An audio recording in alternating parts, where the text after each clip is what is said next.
Assalamualaikum warahmatullahi wabarakatuh. Perkenalkan, nama saya Yona Farida Tami dengan NIM 21042444047. Di sini saya sedang melaksanakan praktik pendidikan di SMA Negeri 1 Yogyakarta terhitung dari 21 Juli hingga 26 September 2025. Saya ucapkan terima kasih kepada Prof. Charlie Setiawan, SPD MS PhD selaku dosen pembimbing lapangan.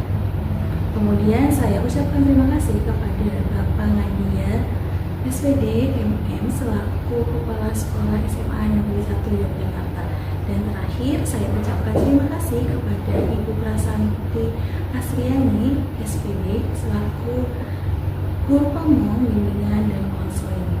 Pada praktek kependidikan di SMA 1 Negeri Yogyakarta, saya sudah melaksanakan program layanan bimbingan konseling berupa konseling bimbingan klasikal, bimbingan kelompok, konseling individual, konseling kelompok, diagnosis keseluruhan belajar, lintas kelas, dan terakhir media layanan bimbingan konseling berupa poster.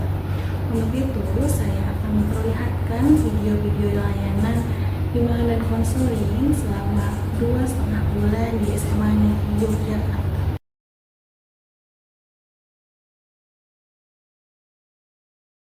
Assalamualaikum warahmatullahi wabarakatuh. Waalaikumsalam warahmatullahi wabarakatuh. Gimana kabarnya hari ini? Baik.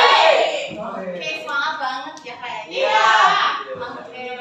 Nah, hari ini kita akan belajar mengenai toleransi dari keberagaman budaya. Nah, di sini kan nggak cuman ada suku Jawa, bener nggak? Benar, ada yang dari Bogor. Sudah. Mau nggak dari Bogor ya? Nah, ini kan pasti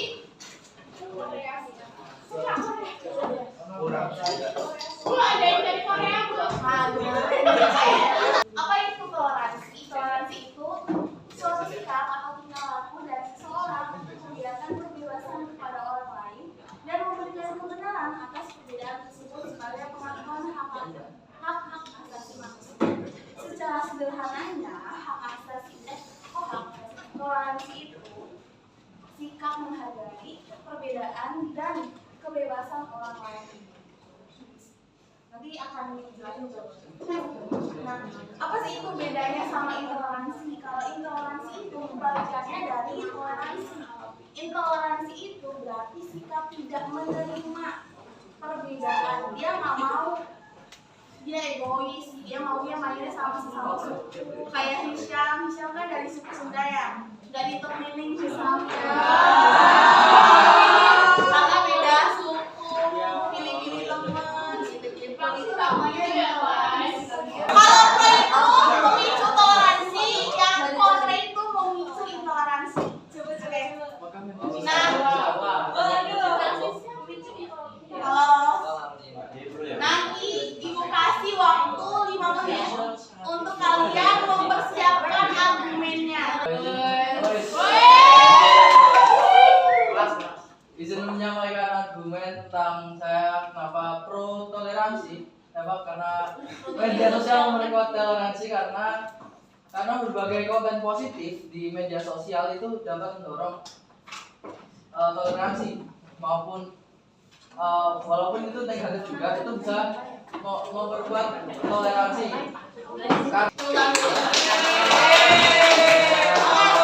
Ada sanggahan nggak dari tim pro kontra? Apa itu intoleransi? Intoleransi merupakan sikap tidak menghargai orang lain karena perbedaan yang ada. Nah, kalau di dunia nyata, kalian sering kan ya kayak lihat orang nggak menghargai orang lain, kayak ngata-ngatain gampangnya aja ya, ngata-ngatain orang Jawa gitu. Apalagi di media sosial, kan posisinya kalau di media sosial itu tuh seseorang tidak harus menggunakan identitas asli mereka. Jadi media sosial itu bersifat anonim kan. Nah, karena anonim itu, mereka kayak kemungkinan akan mendapatkan sanksi dari perbuatan mereka itu tuh lebih rendah. Oleh karena itu, di media sosial kalian lebih sering melihat orang-orang melakukan sikap intoleransi. Oke, itu kan semua. Oke, sebelumnya Ibu mau kasih tambahan. Dan tadi melatih kalian untuk toleransi, ya kan? Gimana kalian akan mendengarkan pendapat satu dengan yang lain, nggak saling egois, ya kan? Gimana kalian juga bekerja sama, ya kan? Gimana kalian harus satu tim ini benar-benar harus solid gitu, harus mendukung satu dengan yang lain, malah menjudge temennya, kamu tuh malah berpikir kayak gini tuh salah, gitu, malah begitu. Itu mencerminkan toleransi gitu kan. Terus juga meng-highlight debat tadi itu bukan memicu kalian untuk siapa yang paling benar, siapa yang paling buruk. Ya, di sini cuma mau mempraktekkan toleransi dan intoleransi. Jadi setelah ini jangan ada yang ribut karena perdebatan ini, oke? Yes, setuju. Lanjut, Mbak. Ada? Yang kedua, apakah materinya mudah dipahami? Oke, kita cukupkan pelajaran PK hari ini. Mohon maaf kalau ibu ada salah kata. Terima kasih. Wassalamualaikum warahmatullahi wabarakatuh. Assalamualaikum warahmatullahi wabarakatuh. Waalaikumsalam warahmatullahi wabarakatuh. Oke, di sini pasti kan kalian bertanya-tanya kenapa sih ya kita di sini. Nah, kali ini kita akan bilang kelompok. Jadi kemarin itu kalian udah sebelumnya kalian udah pernah belum bimbingan kelompok?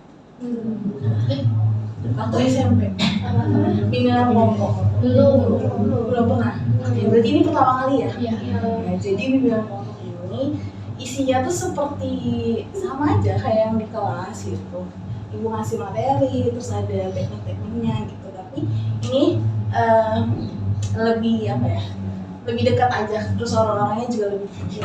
Nah, ini belajar asik dengan gayamu. Dimana nanti ini akan membahas mengenai gaya belajar. Kalian udah tahu gaya belajarnya? Nggak ngerti sih. Tapi udah, maksudnya dengan gaya belajar itu cepet gak memahami sesuatu pelajarannya? Lumayan. Oke, kita bahas. Oke.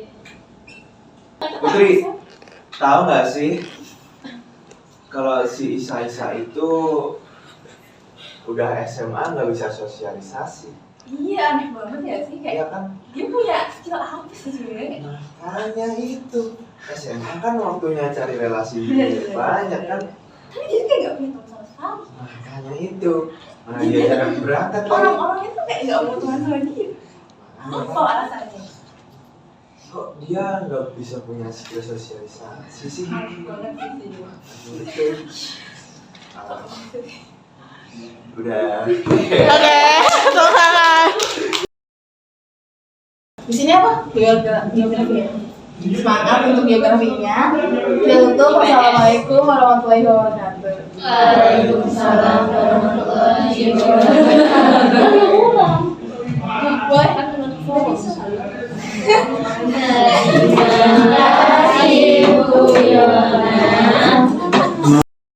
Warahmatullahi wabarakatuh.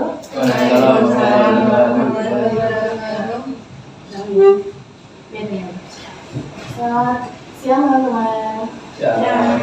Gimana kabar hari ini? Alhamdulillah. Oke, sebelum kita memulai konseling ngomong pada siang hari ini, alangkah baiknya kita berdoa menurut agama dan keyakinan masing-masing, berdoa dimulai. Amin. Oke. Teman-teman sebelumnya pernah konseling ngomong belum? Belum. Berarti ini pertama kalinya. Konseling kelompok. Sendirian bersama-sama. Ini kayak Biasanya sendirian. bisa sendiri. Berarti pernah konseling ini gitu. Oke, nah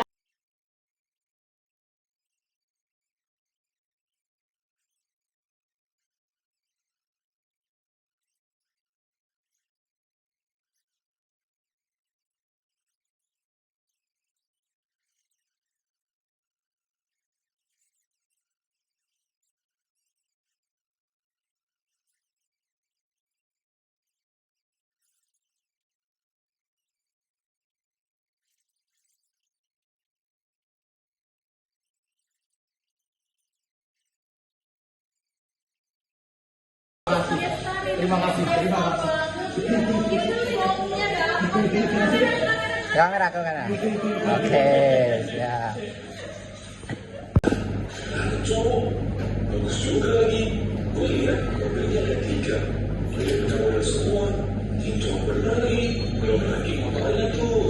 Kalian terlalu fokus gitu ya ke orang lain, sedangkan ke diri kalian sendiri tuh nggak fokus gitu. Kalian nggak tahu gitu, malah kalian tuh lebih tahu tentang orang lain dibandingkan diri kalian sendiri. Oke, kemudian 3 bersyukur gitu. Kadang kita tuh kalau ngomongin bersyukur selalu bilangnya makanya lihat ke bawah gitu ya. Padahal mendengar burung suara terus tiba-tiba di bawahnya nih ada batu juga gitu ya. Kalau misalnya ada batu ya udah kita rasakan batu itu gitu ya. Kalau enggak kita lewatin dengan kita tidak memikirkan. Orang yang mengalami FOMO cenderung sering mengecek media sosial untuk mengetahui apa yang sedang terjadi. Ini berdirinya nggak ada FOMO kan? Dan apa alasannya? Menurut saya FOMO bisa dianggap baik jika hal yang kita ikuti itu adalah kegiatan positif. Contohnya akhir-akhir itu kan ada tren lari gitu. Nah, jadi kalau misalnya kita mengikuti tren, kita bisa mendapatkan dampak positif dari tren tersebut seperti ya sehat, terus jadi produktif juga gitu. Terima kasih.